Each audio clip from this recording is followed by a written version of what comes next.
Everyone, good morning সবাইকে। আবার চলে এসেছি একটা নতুন ব্লগ নিয়ে। আজকে মঙ্গলবার 18 তারিখ। আমরা বাড়ি চলে এসেছি, তাই আমাদের বাড়ির ঠাকুরকে দেখিয়ে দিনটা শুরু করলাম। আমার পুজো টুজো সব কমপ্লিট, স্নান টান শেষ হলো। এই স্নান টান শেষ করে পুজো করে এই এক্ষুনি আসলাম। আসলে অনেক দিন বাড়ি ছিলাম না তো, তাই জন্য বাড়ি ঘর ধরের হালাত খুব খারাপ হয়ে গেছে।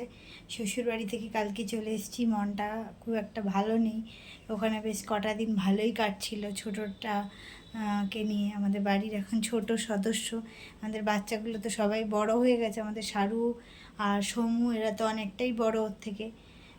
তাই কালকে চলে এসেছি। এবার ঘরে অনেক দিন ছিলাম না, তাই ঘর দোর মোছামুছি, তাছাড়া আমি মঙ্গলবার দিন ঘর মুছিও, মোছামুছি করে এখন হচ্ছে স্নান টান করে পুজো টুজো করে আসলাম। আরেকটা কথা, তোমরা হয়তো ভাবছো যে আমার ব্লগ যাচ্ছে না কেন, ব্লগ যাচ্ছে না কেন। কারণ কি বলো তো, আমি ওখানে গিয়েছিলাম, ওখানে হচ্ছে নেটের ভীষণ প্রবলেম ছিল, তাই জন্য ব্লগটা ছাড়তে পারিনি। আর এই হচ্ছে আমি আজ কালকে বাড়ি ফিরেছি সোমবার দিন 17 তারিখ। এবার পরপর সব ব্লগ যাবে, ওটা এর মাঝখানেই ছেড়ে দেবো, কারণ নেটের প্রবলেমের জন্য ওগুলো ছাড়তে পারিনি। ওটা অন্নপ্রাশনের সব ব্লগ আছে, খুব ভালোই লাগবে। আর কালকে আসার পর থেকে আমার মেয়ে আবার অসুস্থ হয়ে পড়েছে।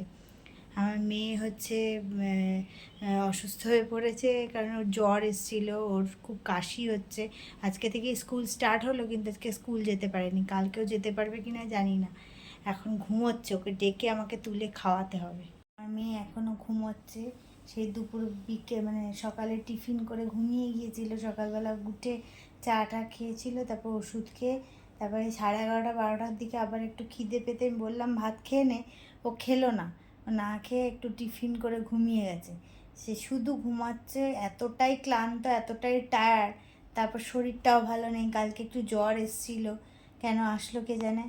এত পরিশ্রম হয়ে করেছে, ওরা খুব খেলাধুলো, ছোটাছুটি, ওপর নিচ এইসব এত আনন্দ করেছে। তারপরে ওখানে এসি থেকে বারবার ঢুকছে বেরোচ্ছে, এইসব করেছে, ঠান্ডা লেগে গেছে, কাশিও হয়েছে প্রচুর, কাশছে। সেই জন্য এখন ওষুধপত্র খেয়েছে, তো শুধু ঘুমাচ্ছে।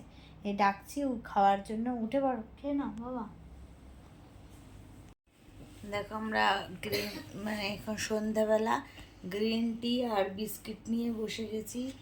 ওখানে ওখানে বসেছে, আমি এখানে বসেছি। আমি খুব ঘুমিয়েছি, দুপুরবেলাটা খুব ঘুমিয়েছি, এতটাই টায়ার্ড ছিলাম যে আজকে অনেকক্ষণ ঘুমিয়েছি।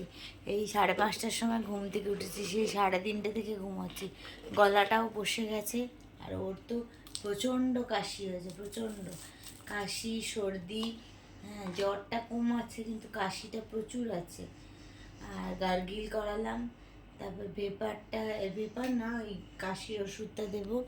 আমরা এখন চা খাচ্ছি দুজনে মিলে। বাবা এখন অফিস থেকে আসেনি, তাই দুজনে একটু গ্রিন টি খেয়ে নিচ্ছি, তারপর আবার পরে দেখাবো। অনেক রাত হয়ে গেছে আমাদের শুতে আসতে, রাত্রি 12টা বাজে। আসলে শারুর আবার জ্বর এসেছিলো, সারাদিন জ্বর ছিল না, আবার জ্বর এসছে, তাই হচ্ছে ওকে ওষুধ টষুধ দিলাম। ওর কাশিও হয়েছে, ও গার্গিল করলো, তারপর আমরা শুতে এসেছি। আজকে খাওয়াটা, রাতের ডিনারটা খুব ভালো হয়েছে। আজ আম দিয়ে মুড়ি দিয়ে খেয়েছি, আমার খুব ভালো লাগে আম খেতে। এখন আম খাওয়ার পরিমাণটা কমে গেছে, তো সেই জন্য আর দেখালাম না। আর চোখ যেন বন্ধ হয়ে যাচ্ছে, এত শরীর টায়ার্ড যে খালি ঘুম পাচ্ছে। দুপুরবেলা ঘুমালাম বললাম তোমাদেরকে, তারপরেও রাত্রেবেলা, এখন অনেক রাত হয়ে গেছে অবশ্য, ঘুম পাচ্ছে, তাই আর বেশি কথা কিছু বললাম না। গুড নাইট, শুভরাত্রি। তোমরা ভালো থেকো, সুস্থ থেকো, আর হচ্ছে নতুন ব্লগ দেখার জন্য তৈরি থেকো। আর আগের ব্লগগুলো কেমন লাগলো তমলুকের এবং অন্নপ্রাশনের ব্লগগুলো কেমন লাগলো জানাতে ভুলো না, কিন্তু লাইক কমেন্ট শেয়ার করো, আর সাবস্ক্রাইব করতেও ভুলো না। টাটা।